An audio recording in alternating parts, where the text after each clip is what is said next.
Bien, amigos, nos acompaña hoy en esta consulta la doctora Alexandra Castillo. La doctora Alexandra Castillo es médico internista, pero tiene una especialidad del corazón, no por enfermedad cardíaca, sino por el amor a los envejecientes. La doctora Castillo es geriatra. Bienvenida a Consulta Participativa. Muchas gracias por la oportunidad, como yo siempre digo, de geriatrizar en todas las esferas, porque es parte de una cultura que hace falta. Así es, y sabemos, doctora, que usted está bastante ajetreada, bastante, y le agradecemos sobremanera que nos dedique este tiempo porque siempre sus orientaciones, y tenemos prueba y evidencia de eso, en materia del trato, cuidado de la envejeciente, son positivas y realmente guían y orientan. Eso no cabe duda, doctora. Sí. Bien, bien. Pues arranquemos. Doctor, usted internista, médico internista. ¿De qué se ocupa el médico internista, doctor? El médico internista es este especialista que de manera integral evalúa, chequea y busca el cuidado en salud de los adultos jóvenes. Sabe que siempre se estila, que se conoce mucho, por ejemplo, los pediatras. Hay que llevar al niño al pediatra, se lleva. No hay otro especialista. Pero cuando salimos de pediatría, quedamos en un limbo. ¿A dónde vamos? Entonces se conoce, por ejemplo, mucho, que tengo que ir al cardiólogo después de un tiempo, que tengo que ir al neurólogo después de un tiempo. Pero en esta adultez joven, quedamos como en un limbo. Y pues el internista entonces es el encargado de este grupo de edad, desde los 18 años hasta los 64 años y hasta la vejez también, porque pueden ver también los envejecientes de manera integral. ¿Y cuáles patologías en específico trata? ¿El internista hace especialidades? ¿Cuáles patologías trata como médico internista el profesional de la salud?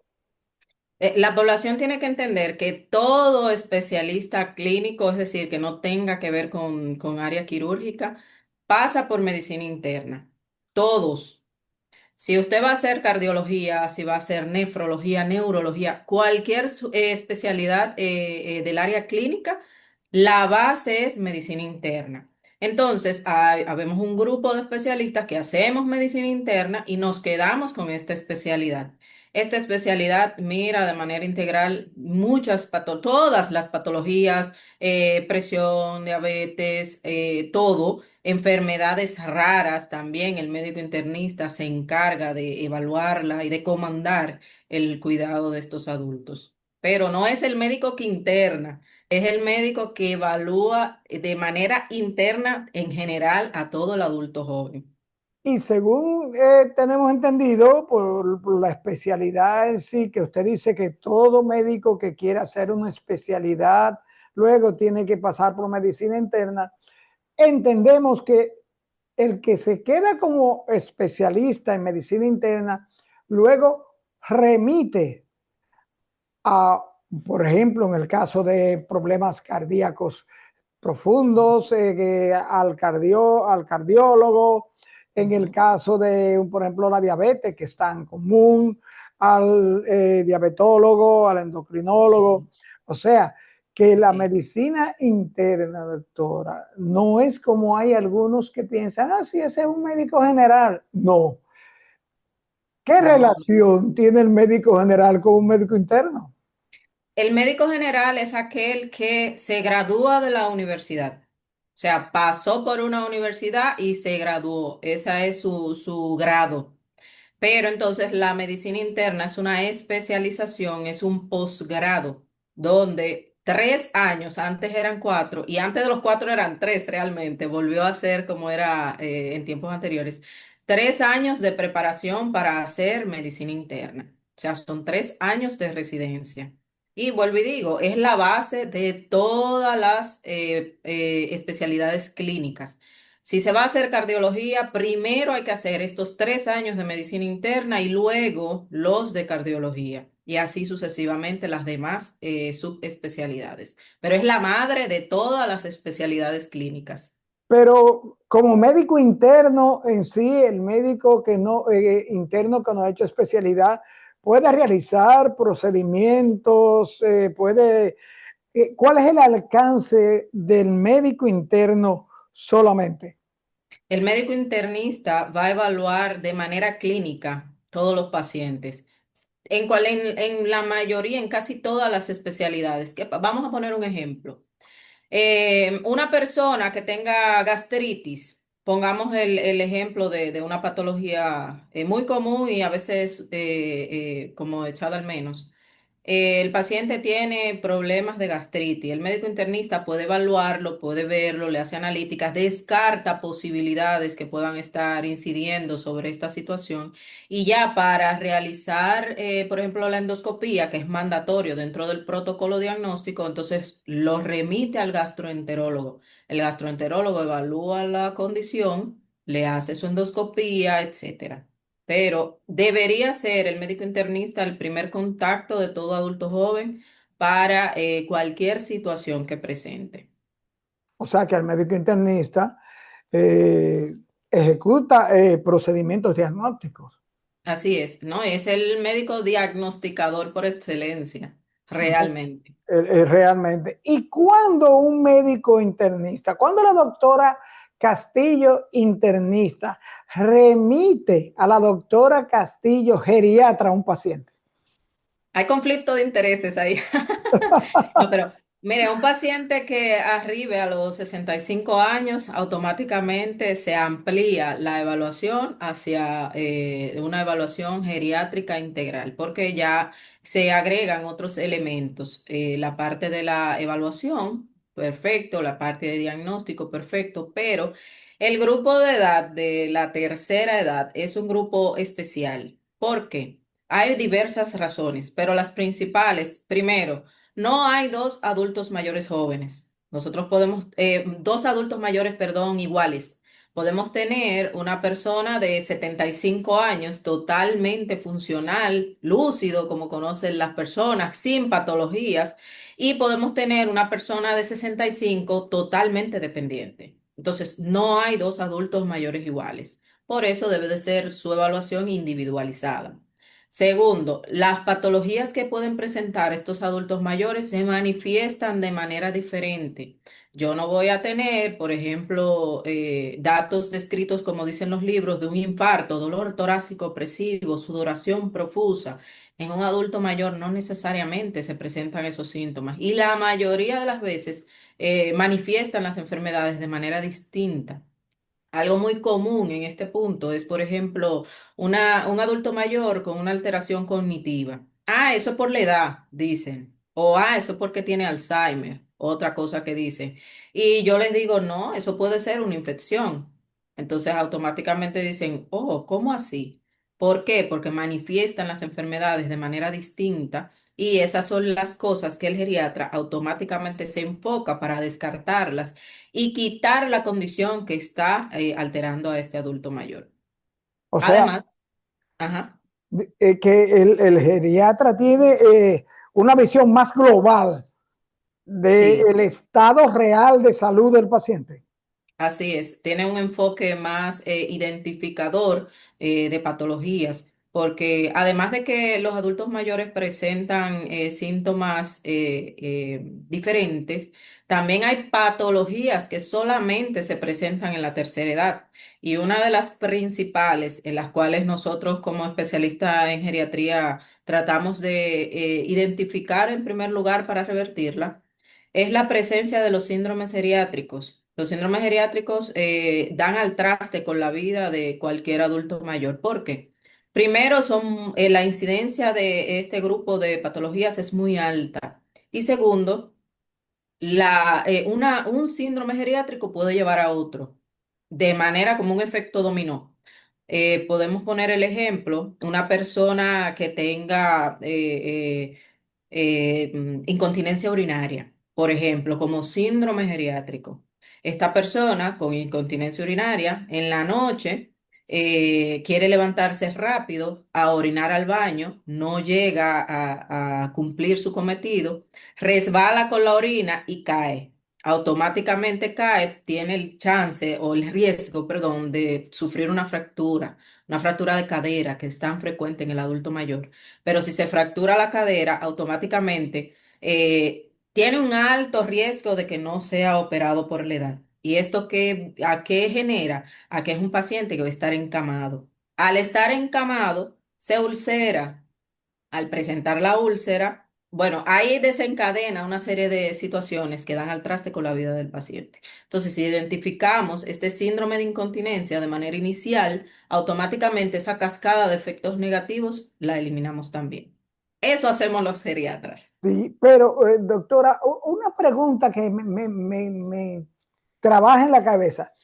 Según el médico internista, remite, refiere al geriatra, el profesional especialista, ejemplo, una persona de 77 años, diabética tipo 2, está padeciendo esa diabetes tipo 2 por 10, 15 años. Llega un momento en que el endocrinólogo le remite al geriatra. En la realidad no es tan así. Debería, principalmente en el tema de la diabetes, porque como geriatra yo no busco un control metabólico estricto en un paciente que tiene 20 años sufriendo del azúcar. Entonces, yo no puedo decir que este paciente diabético de muchos años tiene que tener 100 de glucemia o una hemoglobina glucosilada en 6. Mm, mm. Hay otras condiciones que yo voy a evaluar. Entonces, lo ideal sería que a partir de que la persona llega, vamos a poner una media, 70 años, para verdad. Llegaste a los 70 años, automáticamente busca una evaluación geriátrica. Es mejor ir a una evaluación geriátrica de manera preventiva que, como digo yo, a reparación. Nosotros no vamos a mantenimiento, siempre vamos al médico por reparación. Entonces no debería ser así. Un médico geriatra está capacitado para evaluar a esta persona y evitar que se dañe su funcionalidad. Porque otra de las particularidades que tenemos es que no vamos a evaluar que el paciente tenga o no enfermedad. Porque generalmente en la tercera edad es cuando llegan la mayoría de las enfermedades y confluyen muchas enfermedades. Nosotros vamos a mirar es la funcionalidad, que una persona pueda ser capaz de mantenerse independiente y autónomo, que eso es lo que va a garantizar la salud en la tercera edad. Es decir, en función de esta independencia o autonomía que tenga la persona, eso es lo que va a determinar qué grado de salud tiene. Eso es así, doctora, y fíjese, porque una persona de 65, usted puso una media de 70 años, Ujú. hay la creencia, nosotros decimos que una persona de 60 a 65 años tiene que aprender a dejar cosas que pueden afectar su salud, que son conocidas como cosas que afectan la salud, el alcohol, el cigarrillo, el trasnoche. Pero recuerde, doctora, que al geriatra hay personas que piensan que es el médico del desecho de la vida.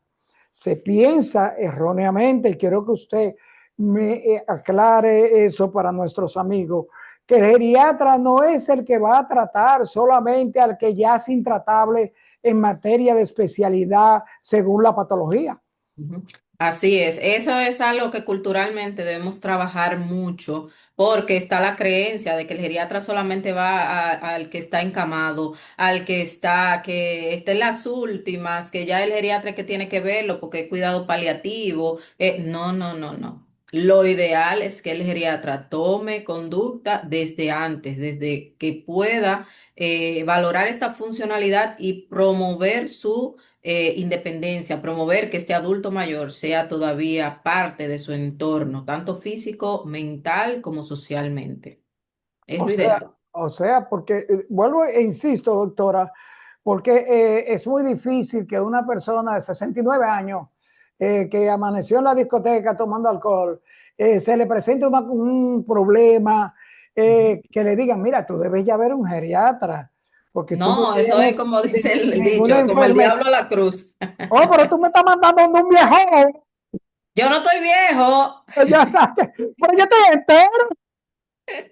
Sí, es muy frecuente. Lastimosamente es muy frecuente, pero entiendo que es algo que se debe continuar trabajando y culturizando a la población, de que el geriatra está para evaluar funcionalidad y es mejor ir cuando estamos buenos, no cuando ya tenemos el Entonces problema. podemos colegir, doctora, en que el geriatra es este profesional que a una edad media, podemos decir 65, 70 años, te puede orientar a que tú vayas abandonando cosas que perjudican tu salud para que no se cumpla eso de que cuando el médico prohíbe algo es porque ya hay problemas.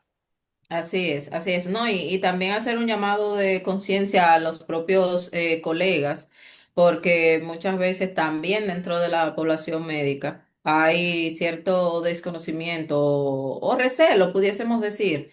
El geriatra no viene a desplazar ningún especialista, ese no es el objetivo, pero siempre ponemos el ejemplo de una orquesta. En una orquesta siempre hay alguien dirigiendo, cada quien toca su órgano pero necesita una directriz en ese sentido. Entonces, el geriatra pasa a fungir esa función, es quien dirige la orquesta, pero cada quien va a cumplir con su cometido. Pero yo, como especialista en geriatría, voy a ver a este paciente no desde un solo órgano, sino en conjunto. Hay temas, por ejemplo, que nosotros validamos mucho y es el tema de la polifarmacia.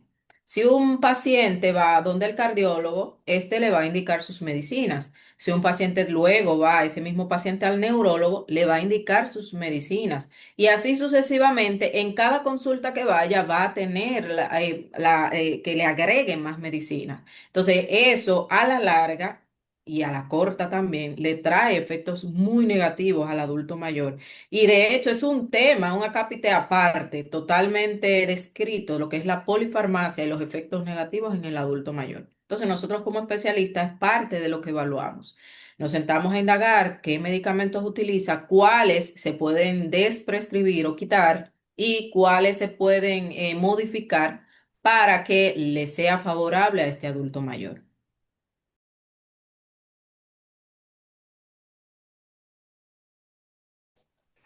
Doctora, por eso que usted señala y como le preguntaba, eh, decimos y podemos colegir que la evaluación de los ancianos suele ser diferente de la evaluación médica convencional.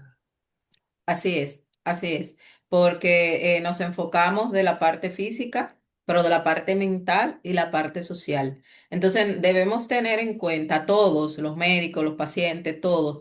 Con el paso de los años hay degeneración de muchas cosas, hay muchos cambios, pero algunos son normales y algunos patológicos. Esta línea que divide un área de la otra es fina. Entonces, muchas veces se comete el error de decir, ah, eso es por la edad, pero puede ser algo patológico. Entonces, nosotros fungimos justamente aquí para determinar que sí y que no puede ser aceptable en esta persona. Buscando, como digo desde hace un momento, buscando la funcionalidad. Simplemente. Doctora, usted mencionaba un síndrome geriátrico que puede ser una de las afecciones, pero ¿cuáles son estos? Hay, tengo entendido, cuatro síndromes geriátricos principales. Entre lo que está movilidad, ¿cuáles son estos síndromes geriátricos que llevan a una persona a tener que ver un geriatra? Los principales que uno ve en la consulta para el geriatra es principalmente cuando tienen el síndrome de encamamiento o el síndrome de dismovilidad. Un paciente encamado es lo que motiva a que hay que verlo el geriatra, ya, pero es una condición que ya ha ido de manera crónica instaurándose. Otro de los síndromes que es muy frecuente que vemos es el síndrome del insomnio.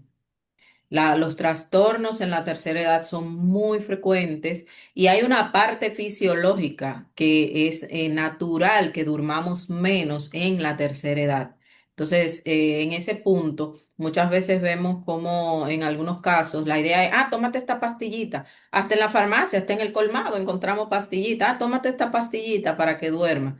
Pero en la tercera edad hay que evaluar lo que es normal a lo patológico para poder medicar. Entonces es otro de los síndromes que es muy frecuente y es la causa principal por la cual un familiar toma la decisión de a evaluar a su adulto mayor con el geriatra cuando hay presencia de insomnio. No por, yo digo que quizá no es por el bien del paciente, sino por el bien de la familia que no puede dormir tampoco lastimosamente.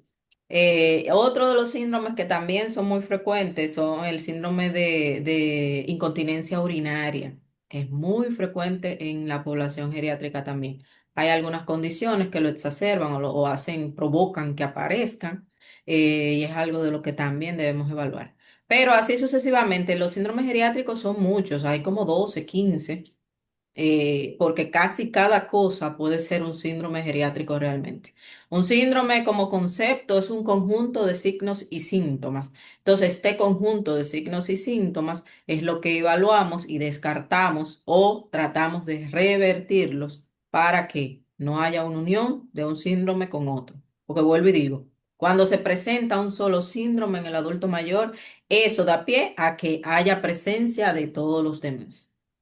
Doctora, y el síndrome confusional es este síndrome que de olvido así, eso, confusión, delirio. Ese es el síndrome que confunden con el asunto del Alzheimer.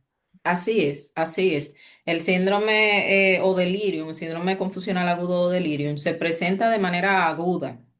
Es una situación donde de pronto un adulto mayor cambia su forma, cambia su manera de comportarse. Entonces muchas veces dicen, eso es por la edad.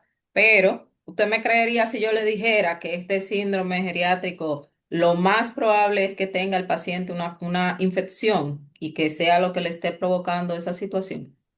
Es lo más frecuente. Explíquenos eso.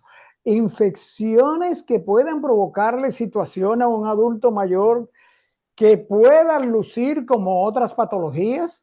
Ujú, así es, las infecciones son uno de los grandes males en la tercera edad.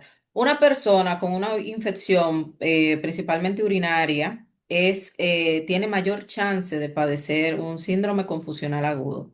El mecanismo por el cual se presenta no está 100% determinado, pero sí hay una confluencia de las toxinas que interactúan a nivel cerebral y producen esta confusión. Es una persona que principalmente en el cambio del día a la noche va a comenzar a presentar alteración de la conducta, puede olvidar, esta no es mi casa, llévame a mi casa, o una persona que se pone agresiva en el cambio del día a la noche. Eso es un síndrome confusional agudo que se presenta a sí mismo de manera aguda. Es algo que de pronto aparece. Tiene 2 o 3 días que se está comportando así. Entonces, eso no es Alzheimer. Ni es, como dice la gente, demencia senil, mal dicho, porque la demencia senil no existe.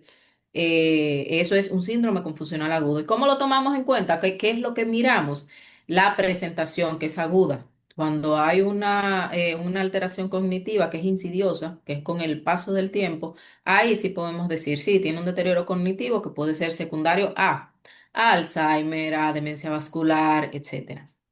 Doctora, y pensando la realidad, lo importante de asistir, de uno entender como envejeciente que debe visitar el geriatra y los familiares fundamentalmente, doctora, porque el asunto de los adultos mayores, 75, 76 años, se presenta el asunto de que incontinencia urinaria o fecal y ese síndrome de confusional. Y la gente lo que piensa o hemos escuchado incansablemente, no, no, pero búscale una muchacha que la ayude. Así Sí, es. eso no se le va a quitar, esa incontinencia Eso es urinaria, por la es edad. su edad. Sí, lamentablemente.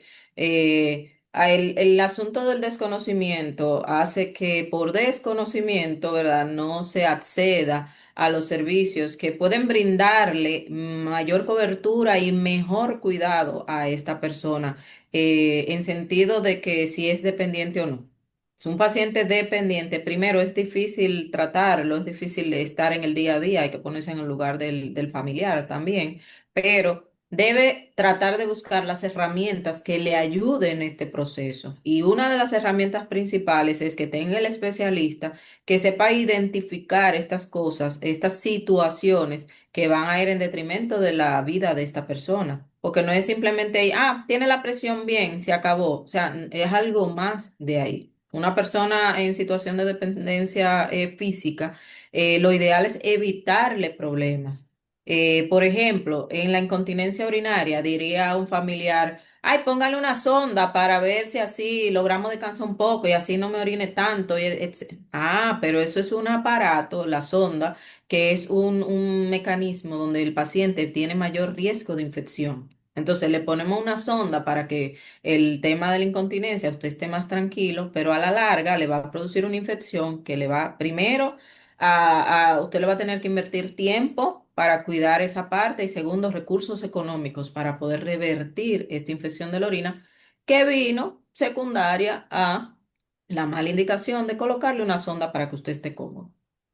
Sí, y, doctora, y el asunto de los cuidadores, los pacientes geriátricos, los pacientes envejecientes.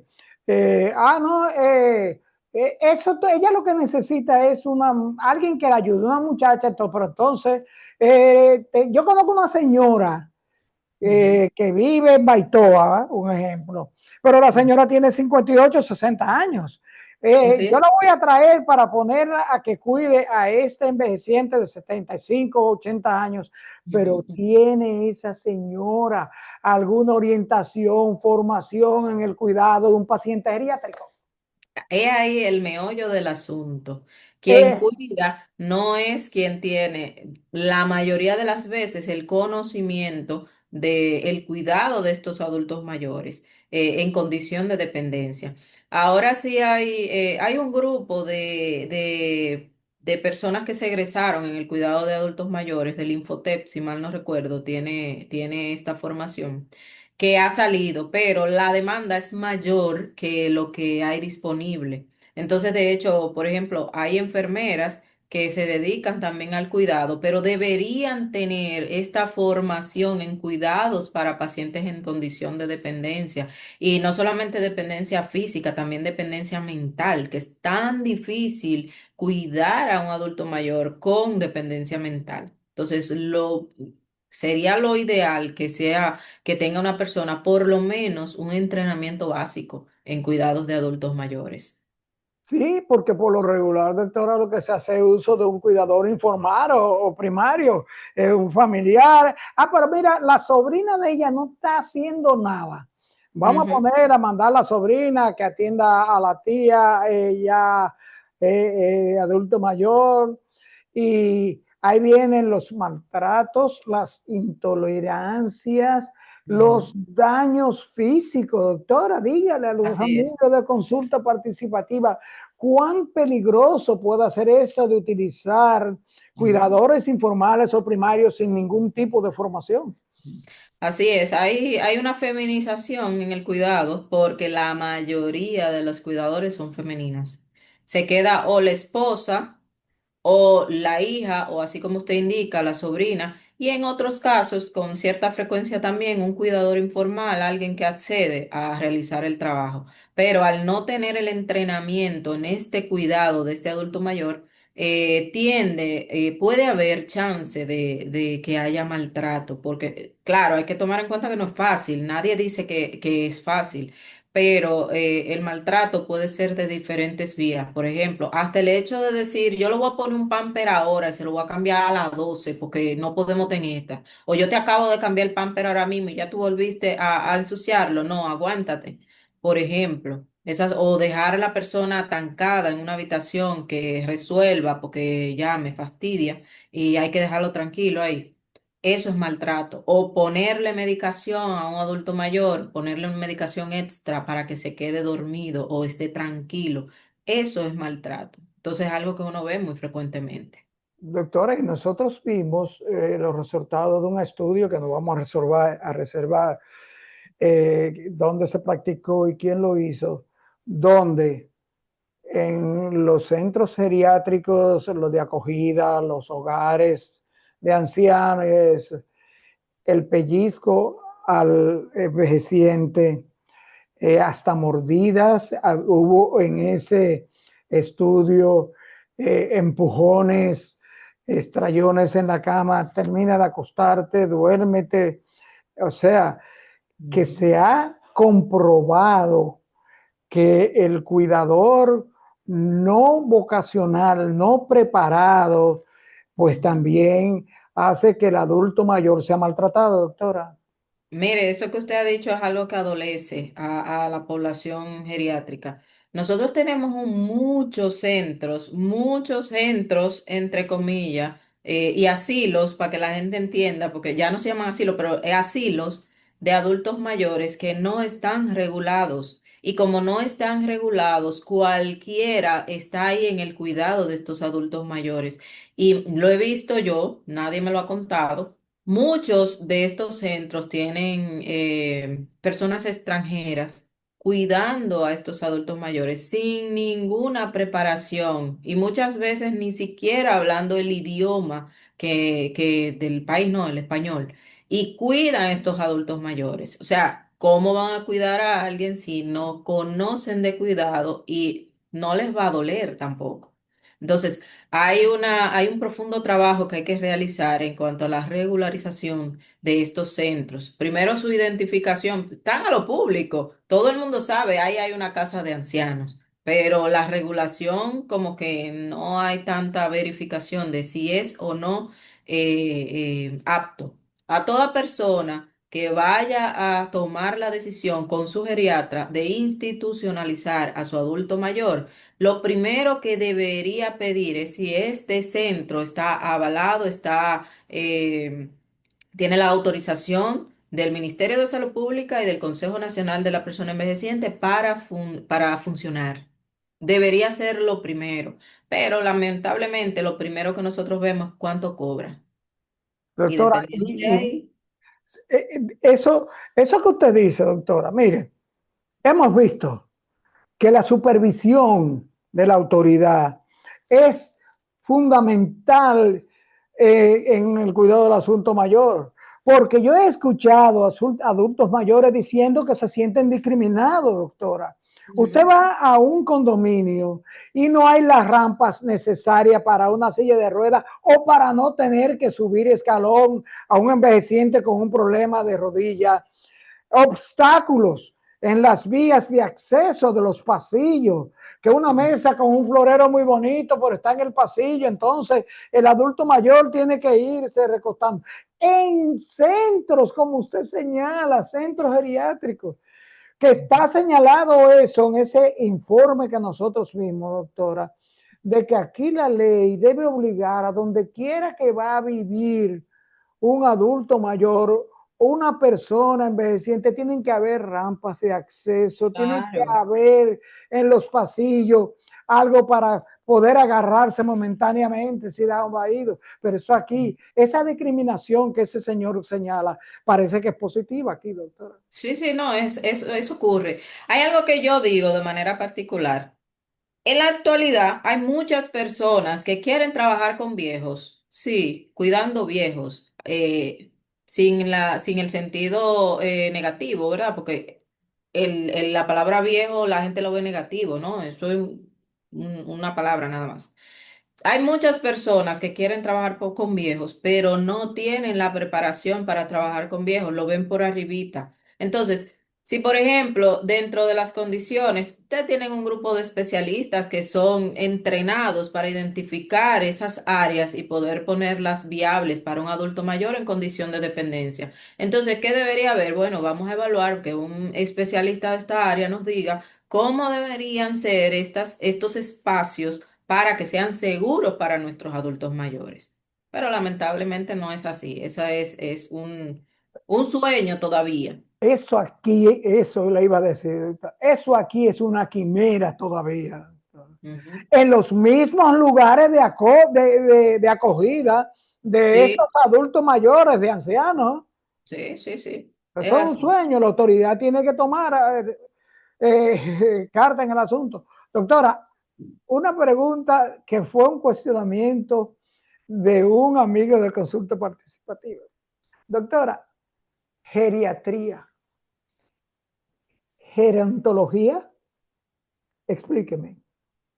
Son dos vías de una misma área.